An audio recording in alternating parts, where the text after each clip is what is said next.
The thing about being in the river is it's both confined and it's free, just like we are.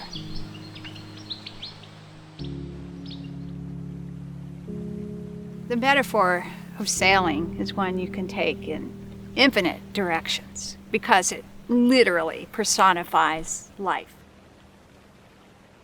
I am a science educator and an artist.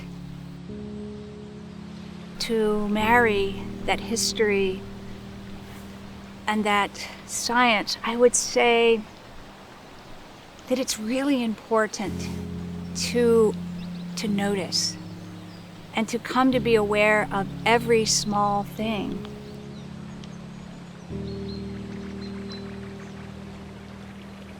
The river is a part of all of our stories. So simply to tell part of it because it sounds nicer is to act like you hadn't done any of those things, because we did. And so I say let's all come together by the river and flow with the current that can heal us all. I see the current changing in ways that we are starting to have those kinds of conversations. And I can imagine a time when we would have every single classroom kid taking in the river as part of their natural, expected learning experience.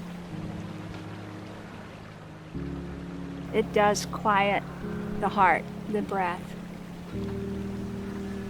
To sit down and learn how to tie a knot and to make a net requires an attention to detail and mindfulness and appreciation of the art and craft of what you're doing that again can bring you back to a sense of community and kinship with nature.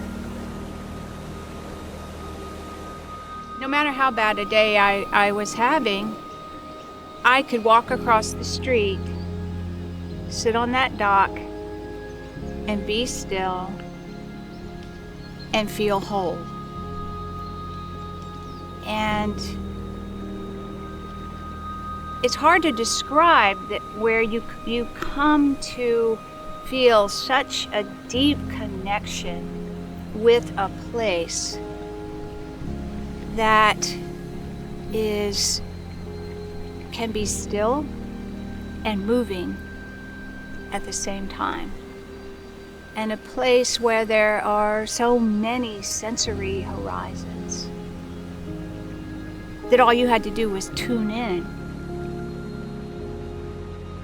You came to feel that your blood and your tears and your heart were as one with the ebb and the flow and the cycles.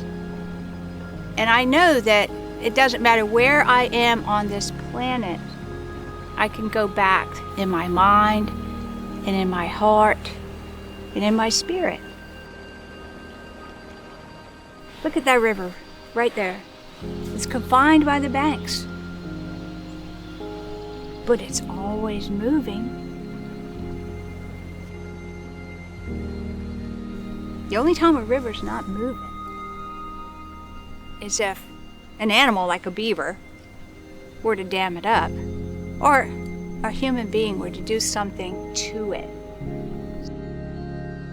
In Charleston, we have a history of reclaiming our salt marshes and building on top of them.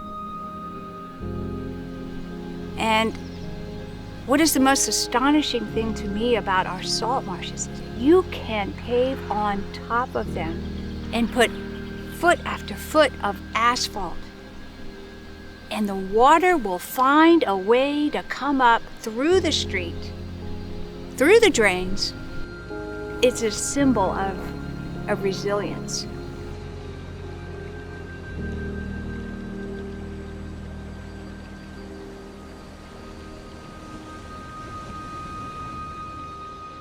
If you ask a river or a creek to tell you its story, it will.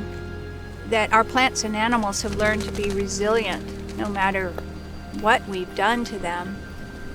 But you would also, I think, learn from the river that it has literally become the lifeblood of this community, whether it is for food and recreation and holding on to pollutants and holding our stormwater. But think of the commerce and the industry that is driven by this port. Now, we have the uncanny ability to throw things out of balance. I mean, we've raised it to an art form. Our mayor rightly says that we are in an existential crisis caused by climate change and sea level rise. And I believe that until our electorate becomes eco-literate enough to understand the consequences of continuing to fill and build on top of our wetlands, in spite of what we know about how they mitigate flooding, that Charleston could cease to be the city we have come to love.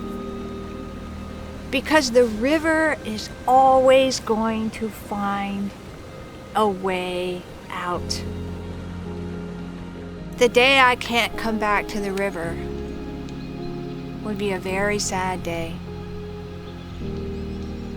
Because for me, the river is energy. That's where my God is, right there.